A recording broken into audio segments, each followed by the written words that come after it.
Welcome, ladies and gentlemen, to the Analyst and Investor webinar on the 3Q results for HSBC Holdings plc. For your information, this call is being recorded. I will now hand over to Pam Kerr, Group CFO. Welcome, everyone. Thank you for joining. We are making positive progress towards creating a simple, more agile, growing HSBC. The intent and discipline with which we are executing our strategy is reflected in the momentum this quarter and our target upgrades. Most notably, our annualized ROTE of 17.6% year-to-date, excluding notable items. Throughout this presentation, I'll focus on year-over-year comparisons. This will exclude notable items and be on a constant currency basis. The equivalent comparisons on a reported basis can be found on slides 16 and 22. Let's turn straight to the highlights. We reported a strong quarter. Total revenues grew $500 million to $17.9 billion. Wealth had another good quarter, with 29% growth in fee and other income. Our customer deposits balances stand at $1.7 trillion. If we include held-for-sale balances, these grew by $86 billion. We are also investing for growth. On 9th October, we announced our intention to privatize Hang Seng Bank. We see this as a compelling opportunity. Let me set out clearly our reasoning. First, it meets all four of our criteria for acquisitions. Second, we see good growth in Hong Kong in the years ahead. It's a business in a home market we know very well. Third, we see an opportunity to create greater alignment for better operational leverage and efficiencies. Fourth, we are acquiring a business with structurally high pre-impairment margins. And while we are not calling the credit cycle, we believe it is a cycle. Fifth, we are removing a $3 billion capital inefficiency. This is a transaction which we initiated as a growth investment. It is also a statement of our confidence in the outlook for Hong Kong. We are in an offer period, so we are unable to give more details on synergies at this stage. What I will say is that consolidating the non-controlling interest from the profit and loss increases our profit attributable to ordinary shareholders. We have also said that we see the potential for additional revenue through expanded capital market products to Hang Seng commercial clients and wealth products to its affluent clients. And we can simplify and streamline decision-making processes, improve operational risk management, and better align operations, which we expect will result in efficiencies.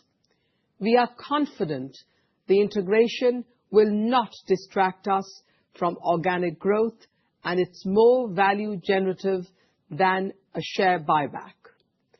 Turning now to upgrades. We are delivering against the targets we set out to you.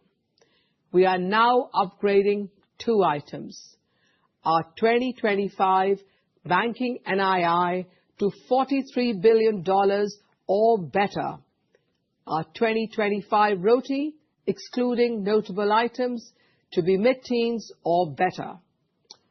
We remain disciplined with our shareholders' capital, investing it where we see growth exiting businesses with the intention to redeploy the costs where we don't. We are progressing at pace with the exit of non-strategic activities. This quarter, we have announced the exits of HSBC Malta and retail banking in Sri Lanka. This brings our total announced exits to 11 so far this year. Last week, we announced that we are conducting a strategic review of our Egyptian retail banking business. The review will not include our wholesale banking activities in Egypt, which remains an important market and one we believe has strong potential for growth. Finally, we are on track to achieve our target of around 3% cost growth in 2025 compared to 2024 on a target basis. Let's now turn to the firm-wide financial results. First, the income statement. Annualized ROTE was 16.4% in the third quarter, or 17.6% year-to-date, both excluding notable items. Revenue grew 3% year-on-year to $17.9 billion in the quarter. This was driven by a return to growth in banking NII and strong fee and other income. Profit before tax was $9.1 billion. Looking at our capital and distributions, our CET1 capital ratio is 14.5%, and we continue to target a dividend payout ratio for 2025 of 50% of earnings per ordinary share, excluding material notable items and related impacts. Let's now turn to our business segment performance. We grew total revenue by 3%, and each of our four businesses returned greater than mid-teens annualized ROTE. Moving now to banking NII. $11 billion this quarter is a return to growth driven by deposit volumes. We are raising our full-year guidance to $43 billion or better. I know you'll have questions on the outlook, so I'll note here the multiple drivers of banking NII. HIBOR, which has recovered, deposit growth, which continues, interest rates, where the Fed is still cutting. We have grown our structural hedge to $585 billion, and it's rolling onto higher yields. I'll also just mention that the chart on the left is on a constant currency basis, while our full-year guidance is as reported. There is a reconciliation in the footnote. Turning now to wholesale transaction banking. We are pleased with our strong ongoing customer engagement. This year has really validated the strength of our franchise in a range of economic and tariff situations. Both payments and trade grew again in the third quarter. In trade, I would note the first half was particularly strong as we supported customers to navigate a fast-changing trade landscape. In securities services, fee and other income grew 15%. This was due to higher asset balances, given improved valuations and new customer mandates in Asia and the Middle East. In FX, performance reflects lower currency volatility and a strong prior year comparison. Looking through this, performance of $1.3 billion was strong. Turning now to wealth.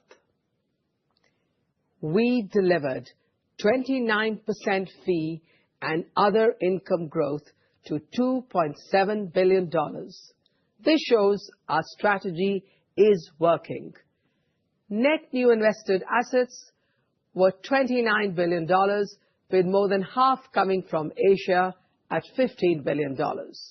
This takes total invested assets to $1.5 trillion.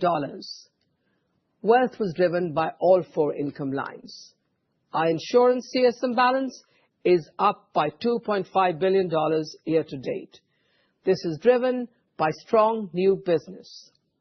I would note that we review our insurance assumptions in the third quarter. Favorable experience and strong market performance slightly flattered these figures. Private banking grew 8% and asset management 6% respectively.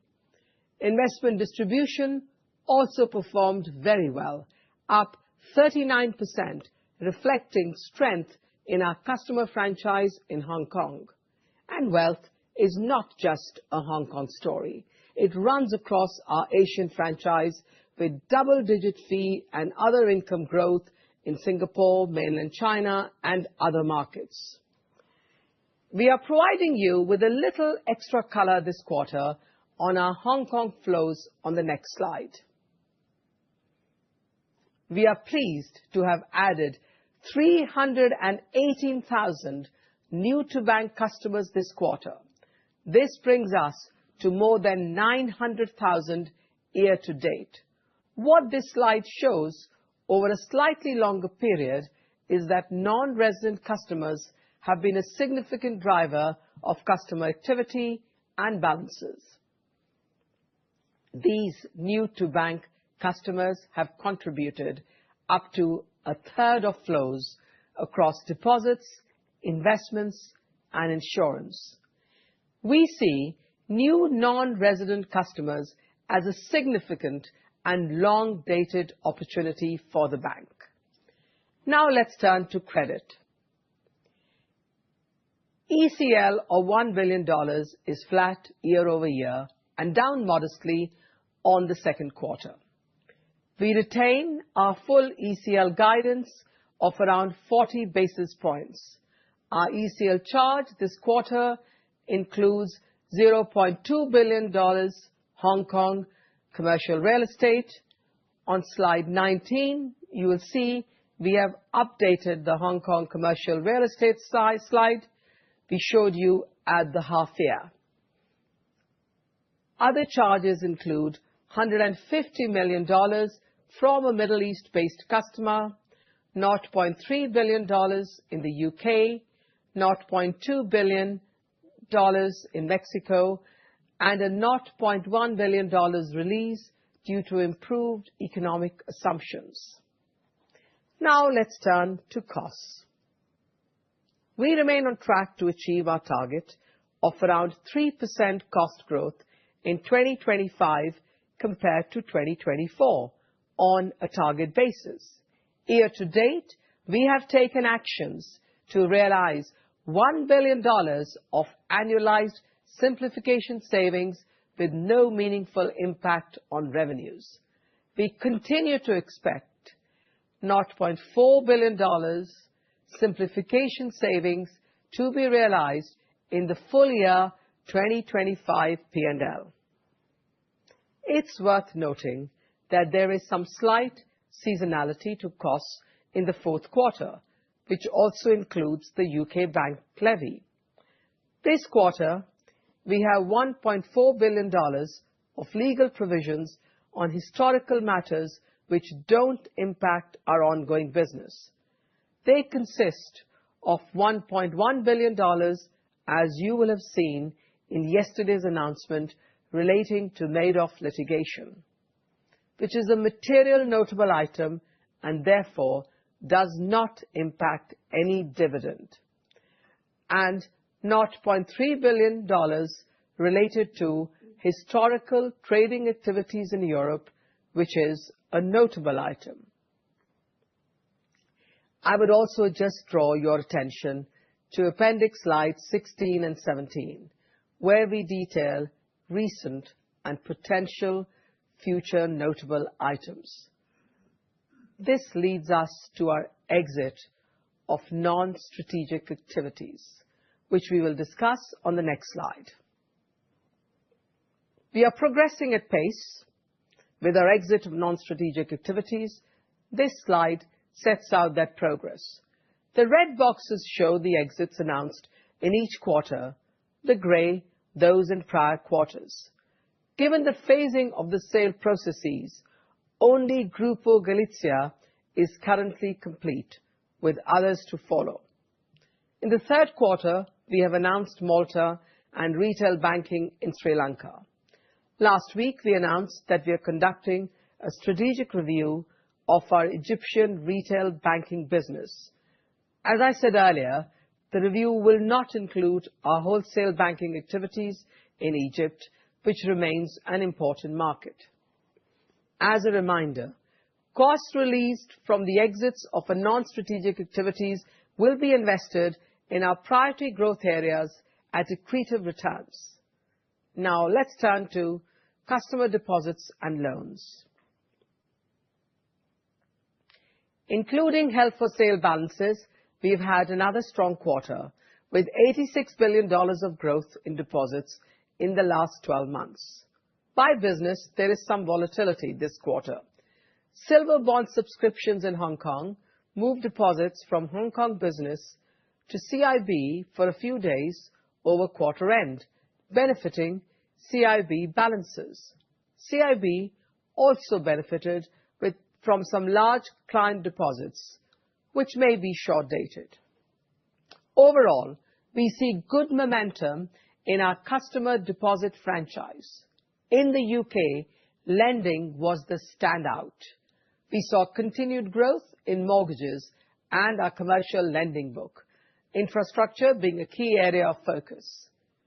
In our UK business, the book has grown 5% year over year, which includes a drag from the repayment of COVID loans.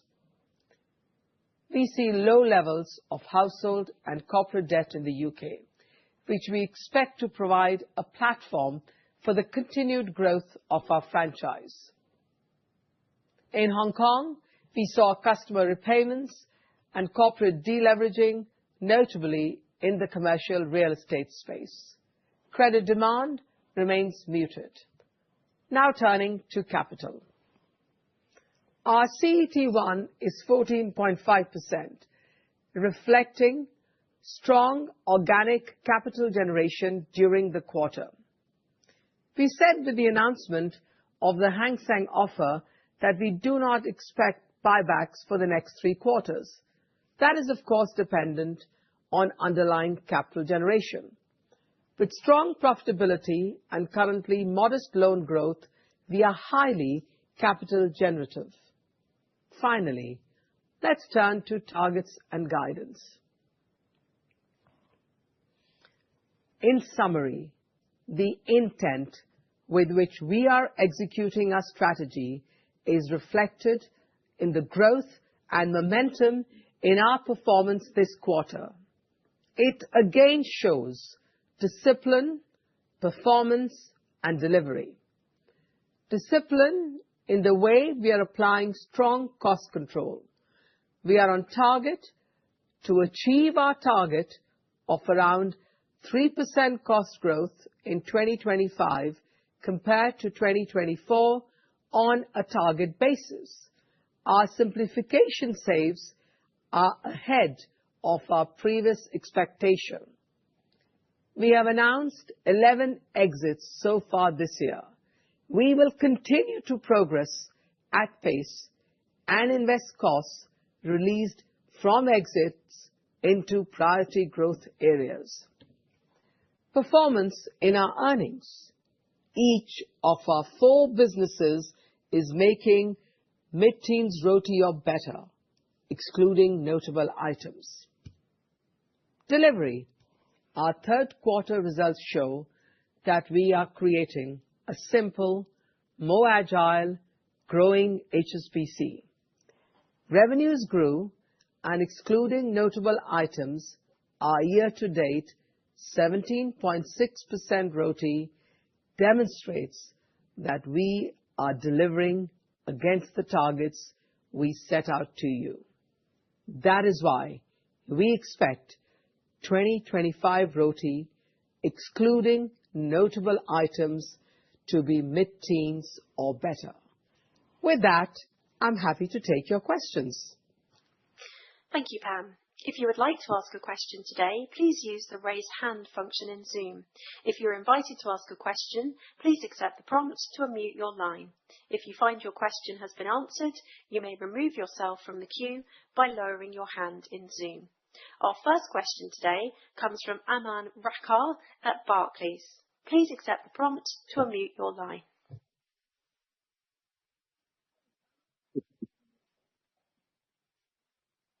Wanted to ask about banking NII rather predictably, please. So just at face value, your guide does imply a decent step off in the interest income in Q4, but I don't think that you really mean that. I just wanted to kind of check in around what your expectations are for net interest income in kind of Q4. I guess I'm particularly mindful of the tailwind from average HIBOR in the quarter, alongside things like the structural hedge and hopefully balance sheet momentum.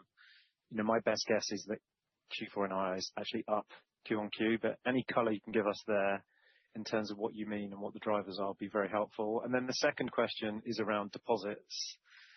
And I'm interested in your take on the sustainability of the kind of current 5% underlying deposit growth that you're benefiting from at a system level. Obviously, Hong Kong year to date has been a key driver of that. And how sustainable do you think this level of pace is? And what confidence does it give you around things like net interest income growth next year? Thank you very much. Thank you, Aman. So firstly, on banking NII, I want to say that we are not walking back the Q4 as a starter. As the maths would show, we are saying that the banking NII would be no less than $10.6 billion. So absolutely, that's why it is $43 billion or better. And you are quite right, from a balance sheet momentum, we see that continuing from the third quarter onwards, albeit there can be a few seasonality fluctuations. HIBOR is a tailwind, structural hedge is a tailwind, but we should be mindful that the US dollar rate curve will be a headwind. So that's where we are on banking NII. In terms of deposits, and as you know, we are not giving a guidance on banking NII for 2026, but our deposit franchise is very strong across all markets, all currencies, all business areas. So it's not just dependent on Hong Kong dollars, but of course, we are very pleased with our preeminent position and strength in Hong Kong, which is a key driving force for the deposit growth. So very positive on deposit growth from here on, as we've had before. Thank you, Pam. Our next question today comes from Guy Stebbings at BNP Paribas. Please accept the prompt to unmute your line. Hi, morning. Thanks for taking the questions. The first one was back on banking NII, then one on insurance. So obviously, quite a big move in the banking NII guidance. Outside of HIBOR, is it really the deposit strength that's the delta in terms of the guidance here? I mean, you also reference yield curve steepening. So I'm just wondering if you would encourage us to think about anything above and beyond the structural hedge role when you think about yield curve steepening when it comes to NII. And then on insurance, really strong quarter, but there's quite a lot going on there, I think. So 46% growth. But you mentioned model changes, experience variance. I don't know if you can help quantify that. I think there might have been 150 million or so type model changes. I mean, if that's the case, we're still talking about a sort of 20% clean run rate. So if you'd encourage us to sort of think along those sorts of lines, the CSM now at 50 billion looks like a very sort of useful underpin from here. And if I can sort of briefly follow up on that, there was 1.1 billion of CSM build year to date from economic factors. I'm just interested how much of that is sort of purely lumpy items. Some of your peers show the normalized unwind or expected return of in-force, which can be sort of quite material and a consistent tailwind to the CSM build above and beyond the new business CSM. So I'm just wondering whether we should treat that 1.1 billion boost as very much one-off or an element of that is repeatable, if you like. Thank you. Okay, great. Thank you, Guy. So firstly, in coming through with your question on banking NII, So it's our deposit strength, as I've called out, but our structural hedge is also important tailwind for us on banking NII, and the stabilization of HIBOR, which impacted banking NII almost equivalently on the negative side in Q2 and Q3, is not expected for Q4 and has not shown that at all in Q4 so far. The insurance growth, you're again right. It's the one-offs are circa 150 million, as you've called out, in terms of the change in assumptions, which is a normalized annual process that we go through. So we are very pleased with a very strong CSM balance build, which gives the underpin in terms of the growth in this business.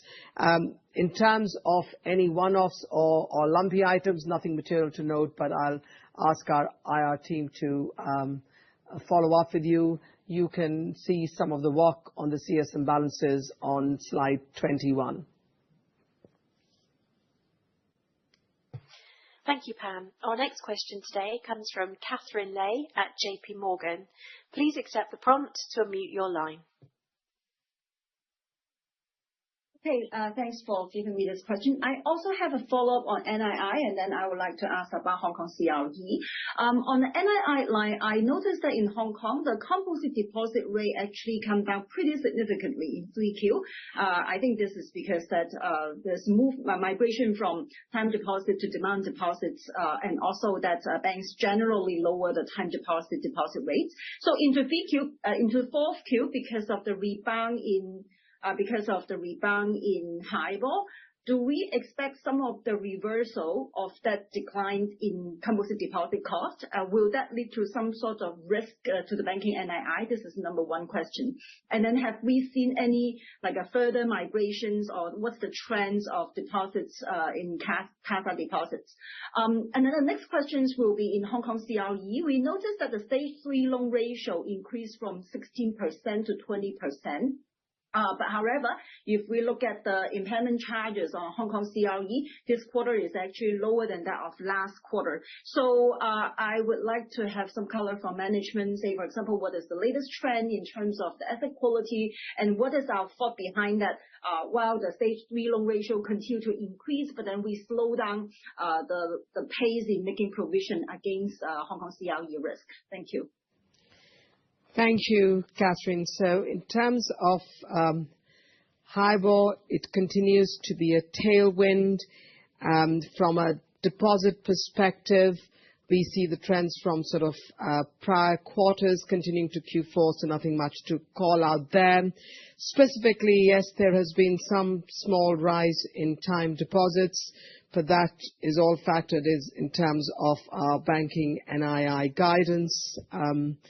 And I'm speaking both from what we saw at the end of the September as well as the ongoing trend.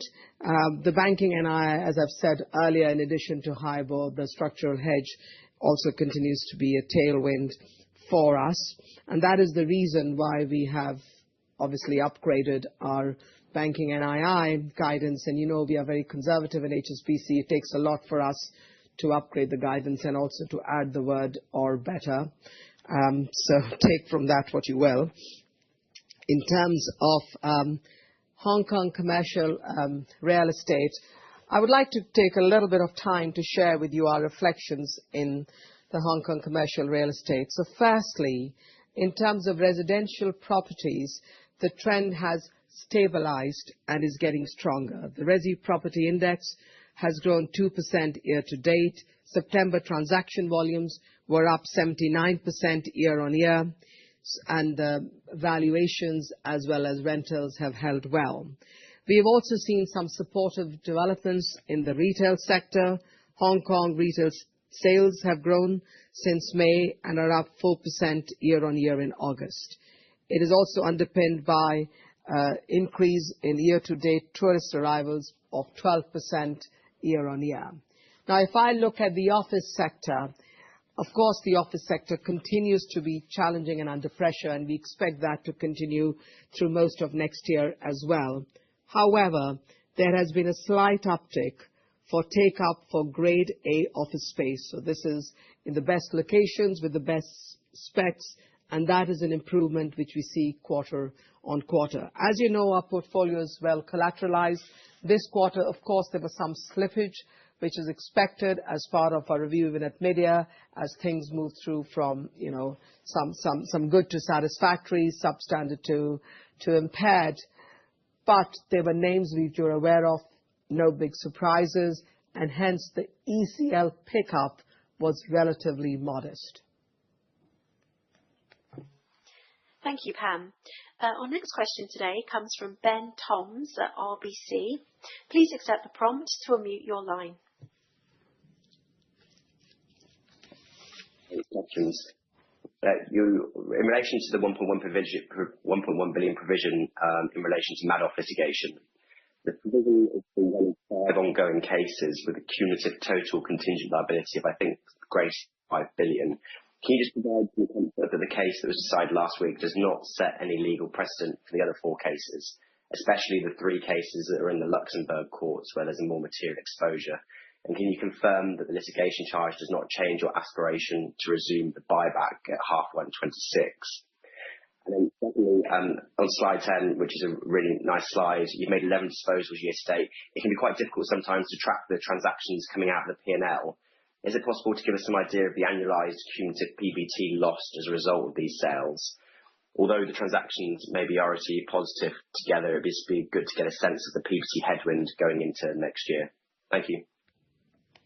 Okay, thank you, Ben. So firstly, on the Madoff litigation provision charge, as you can expect, that we did a thorough exercise with advice from internal, external counsel, as well as colleagues in the accounting function, to determine what would be our best judgment on this case. In terms of the other cases, of course, we look at read across and those gets factored in, but each case has very distinct factual considerations. So there's nothing more to add in that other than what we've already called out as disclosures in the media. So please don't read more into that. As you know, on this case, we won on the cash side of the element of the case, but it was the securities element that we are providing against. In terms of our share buyback and announcements at the time of Hang Seng privatization offer, as you can imagine, this case had been pending for a while. We had looked at all kinds of downside scenarios. So when we came with our view of suspension of share buyback for the Hang Seng offer for up to 3 quarters, we still stand behind that number. That was all included. As you know well, we will go through a rigorous process every quarter. We continue to be highly capital generative, as you've seen with also the upgrades on our guidance. And once we look at that, we see where the organic growth opportunities are. Obviously, inorganic, that's where the Hang Seng privatization offer comes in, and then the residual after obviously looking at the 50% dividend payout, which is a key element of our capital distribution. Then we look at share buyback. So don't expect any headwinds in that. The up to 3 quarters still holds. In terms of the 11 disposals, I note your point. These are all relatively, as you can see, small disposals. What is very important is each time a disposal happens and is completed, like we had the Grupo Galicia, but also as we did with the closure of the investment bank, we immediately reinvest. The kind of areas we've invested, and we've actually seen the benefits come through, is we have invested in the UK, and as you see, we've seen some loan growth in the UK. We have invested in wealth, both in the UK and Asia and the Middle East. And of course, the numbers speak for themselves, but also we take very specific opportunities where we see either growth in volumes or new customer mandates, as we saw in security services, so that we can be in a prime position to take those opportunities. So that's an ongoing piece of work. We don't stop at the end of each quarter or regularly to see what we need to reinvest. As soon as we have the money available, we reinvest. Thank you, Pam. We will take our next question today from Joe Dickerson at Jefferies. Please accept the prompt to unmute your line. Great, thanks. It's just more of a conceptual question, really, in terms of the return profile of the bank. I guess why isn't HSBC post Hang Seng integration more of a high teens bank than a mid teens bank? I mean, clearly the exit rate for this year on banking NII is going to be much higher, I think, than what most analysts would have thought, particularly given that the HIBOR move, you only had about 6 weeks of that embedded in Q3, so you get a full quarter of that in Q4. And effectively, you feed that through to next year, and yes, you can have lower rates, but ultimately you probably have a structurally higher banking NII given the deposit mix. And then if you look at your invested assets in wealth, you clearly have a strong business there that continues to grow, and the marginal ROE is much higher. And throw in Hang Seng, you're 70, 80 bips just from the minority deduction. I guess why don't we get to a number that's in the high teens here as opposed to mid teens?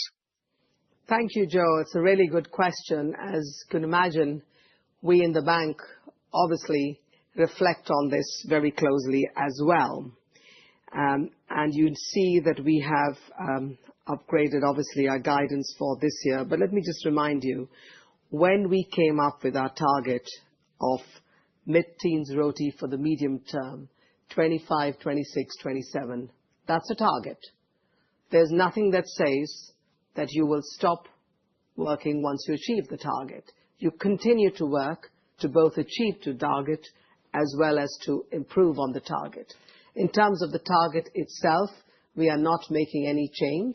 We will, of course, reflect on it as we go through our year-end results and go into next year and give greater details on our forward-looking guidance. But just remember, a target is something that you have to achieve, or better, target is not where you stop.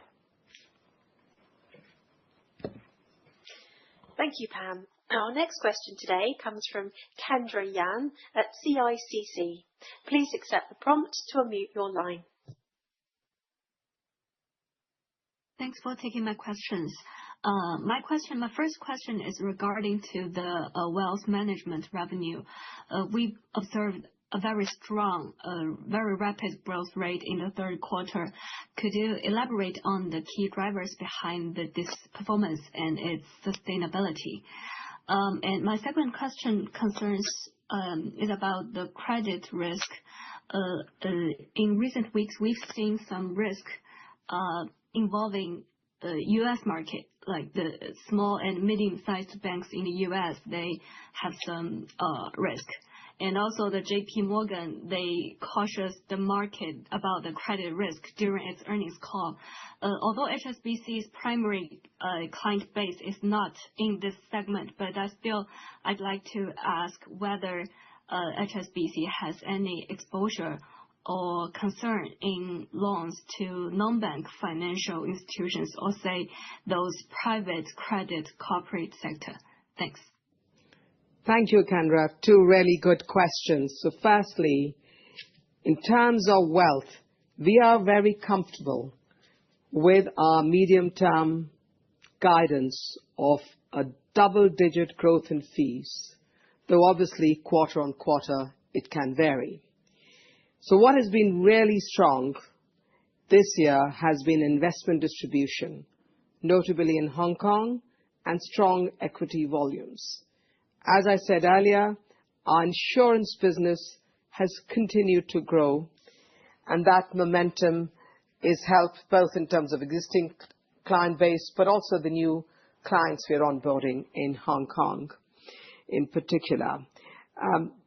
Obviously, strong equity markets have been favorable, and that becomes a lever for wealth in terms of both the sentiment and the activity we see, but overall, not changing our guidance, but very optimistic for wealth in future, as seen from Q3 results. And of course, be mindful there are some seasonal fluctuations. Q4 can be a little less and Q1 more, but we'll see how it progresses. So far, all on a very good trajectory. From a credit risk perspective, and as you can appreciate, I've been a chief risk officer for 5 years, so indulge me, I'll share my thoughts on that with you. Private credit as a sector, of course, is going to have stronger players and weaker players. What is very key is how you do the due diligence and what are the kind of underwriting standards you apply in this new area. You are quite right. This is primarily US driven, 80% a US driven business, and our footprint in US is relatively small. All I can tell you is that our direct exposure in the private credit space is $1 billion. We apply the same strong credit underwriting principles there, so I'm very comfortable in that space. What I do want to call out is, you are right, it is always the second and the third order risk that you should be very mindful of, which are not your direct exposures, but exposures you may have through weaker counterparties. We have always taken a very conservative view in terms of our exposures to smaller banks, regional banks in the US and elsewhere. We've been doing that right through the COVID period, through Russia, Ukraine, through inflation, high interest rates, so on, as well as exposure to smaller hedge funds. Having said that, we closely monitor this space because you can never get too comfortable in this space, and good risk management really means looking forward to see what else can impact the overall ecosystem, which then can cause indirectly concerns to all participants. Thank you, Pam. Our next question today comes from Kian Abhussain at JP Morgan. Please accept the prompt to unmute your line. Yeah, thanks for taking my questions. Just to come back on the NDFI exposure, because you mentioned private credit just now, a single digit. NDFI would be similar. Clearly, you get your US legal entity exposure as well as the branches, which is below $10 billion. So should we see that as overall group exposure roughly for total NDFI? Can you confirm that?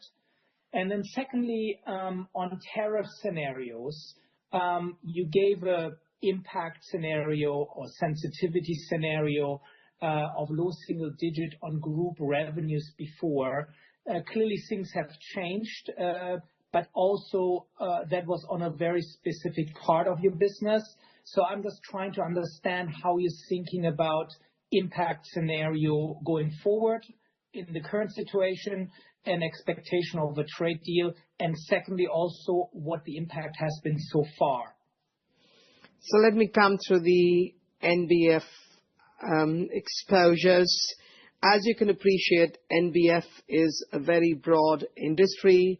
My comment on our discipline and conservative approach to weaker NBFIs holds.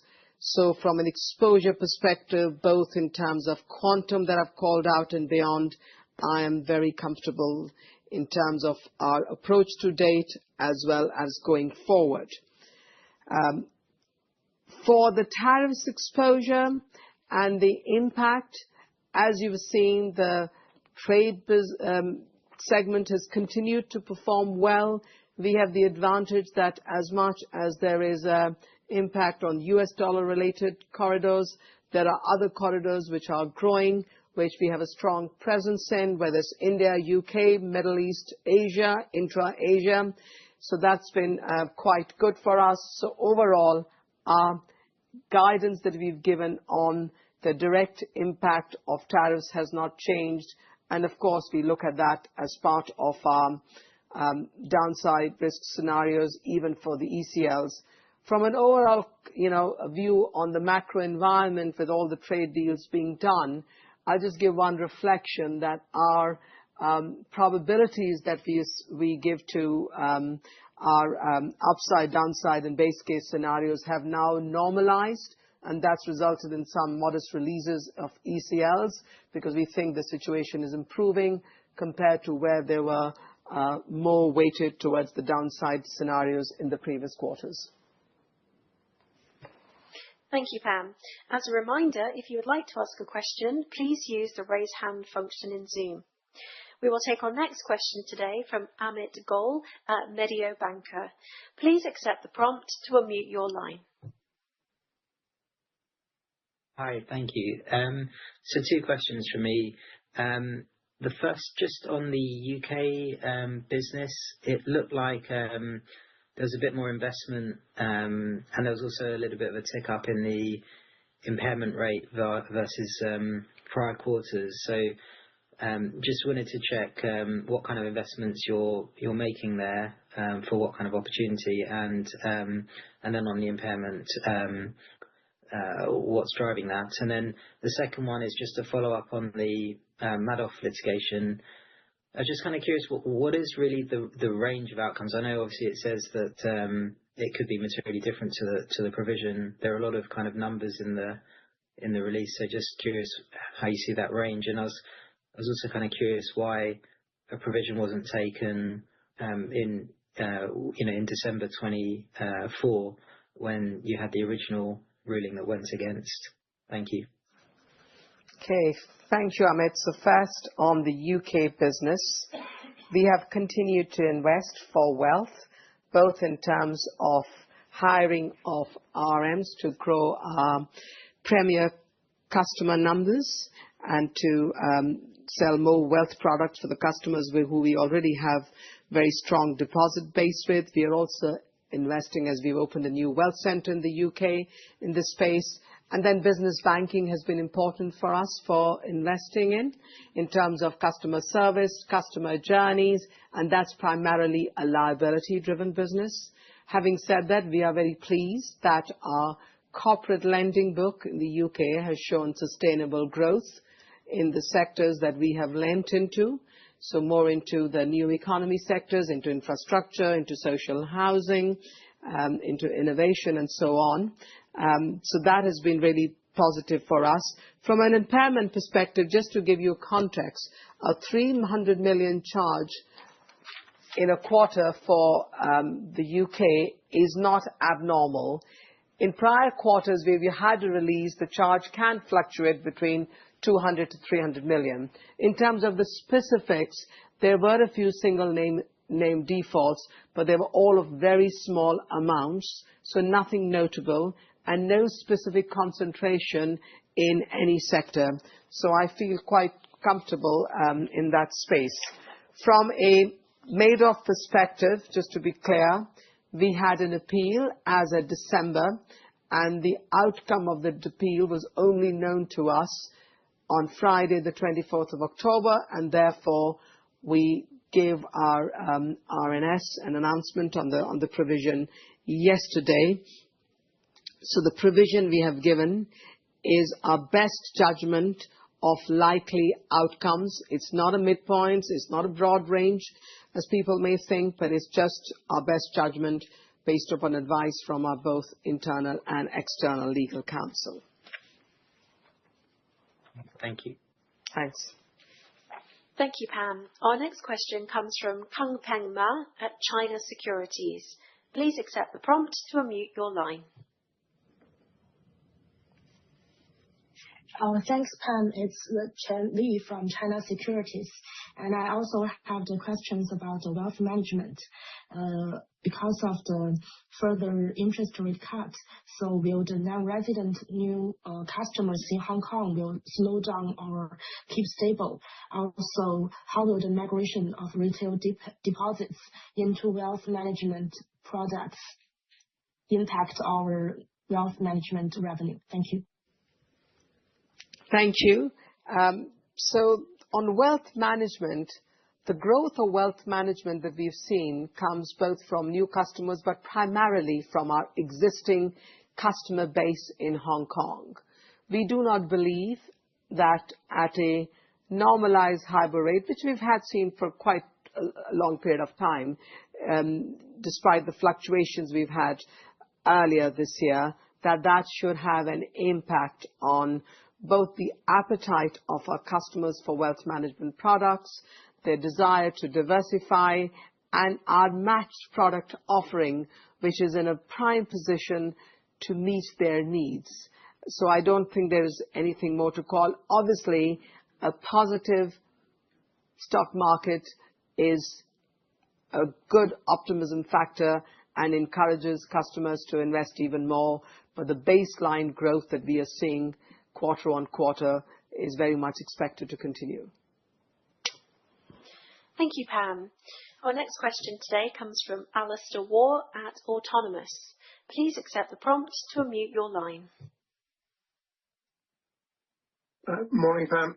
Thanks for making the time for us. I just wanted to quickly return to that Hong Kong CRE question. You saw, as you touched on yourself, some downward migration. You said before you've been focused particularly on the higher LTV problem loans, and those have gone up quite a bit again, third quarter versus the half year. So could you just give us a little bit more about what's going on in collateral there in the background, why the ECL would be able to come down by quite a bit? In terms of, say, individual clients posting more collateral, what the values have been doing in the quarter. Thank you. So thank you for the question, Alistair. So in terms of the Hong Kong CRE, you're right. If you look at the LTV 70% plus, the number which has grown, but in the same note, we've taken more provisions. So net of the provisions, quarter on quarter, that number has pretty much stayed steady around the 900 million. Now, in terms of valuations, of course, we look at valuations across the board, and particularly for these, we look at them on a quarterly basis, as well as if there are any transactions or events that cause us to pause and look at the valuations again. We are looking at that. The real distinction between perhaps what you saw in the middle of the year and now is that there is no individual surprise name or situation. And overall in Hong Kong CRE, retail has got better, residential, as we know, has stabilized. And on the office space, which is challenging, we are not so far seeing improvements which are coming from the momentum, even slight as it may be, in terms of A-type properties going into the rest of the office space. So hence, I think that challenge will continue. Thank you, Pam. Our last question today will be from Andrew Coombs at Citi. Please accept the prompt to unmute your line. Good morning. A couple of questions, please. Firstly, just to follow up on divestments. You've now announced Sri Lanka. You've talked about Egypt retail being up for review. I see there's no mention of Australia or Indonesia in the slides this time, whereas there was in Q2. Can you just provide us with an update there, particularly Australia, because that is a potentially more sizable divestment? And then the second question, just on the new disclosure on slide 7, where you provided the resident versus non-resident split of the additional customer base in Hong Kong. Perhaps you could just give us an idea of what the split is of the stock as well as the flow, how that changes with Hang Seng Bank if you were to combine the two, not just look at the red brand, and how the revenue margins compare between resident versus non-resident. Thank you. Thank you, Andrew. So firstly, your questions on the divestments that we had called out in terms of strategic reviews. There is no further news. They are continuing through that strategic review process. So that's why we haven't called out anything specific here. It's work in progress, no turning back as such. So the slide that we have said on the resident and non-resident, the reason for that slide is really twofold. Firstly, to explain to you that why this growth and the reasoning of how it's grown up since the borders opened up in 23 and see that trajectory. And that shows how the trajectory is continuing. However, it does show that fundamentally the customers who are coming in to begin with are coming with small balances, and it's a deposit-led growth story. There is also an uptake on insurance, which is a preferred product, so we call that out. The other wealth products, it takes time to convert. Overall, if you look at the premier customer base between the start and the end, it stays pretty much stable, 15 to 16%. So that's how I would look at it. And the new customers coming in terms of a trajectory has continued pretty consistently, at least through this year, at 100,000 plus every quarter. It's a little higher than what it was in 24, which was a little high to begin with from where it was in 23. So you can see that as a continuum. In terms of Hang Seng, They don't do a third quarter filing, so I don't want to say anything about that. There's no news to share. They're a listed company in their own right. But obviously, as we have talked about the opportunities for revenue growth and operating leverage as part of our offer, that does call out that from a revenue perspective, particularly on wealth products, we will have greater opportunities to leverage the wealth products in the red brand for the green brand customers, both existing and new, which continue. Thank you, Pam, and thank you all for your questions today and for joining our webinar on the 3Q results for HSBC Holdings plc. You may now disconnect your line.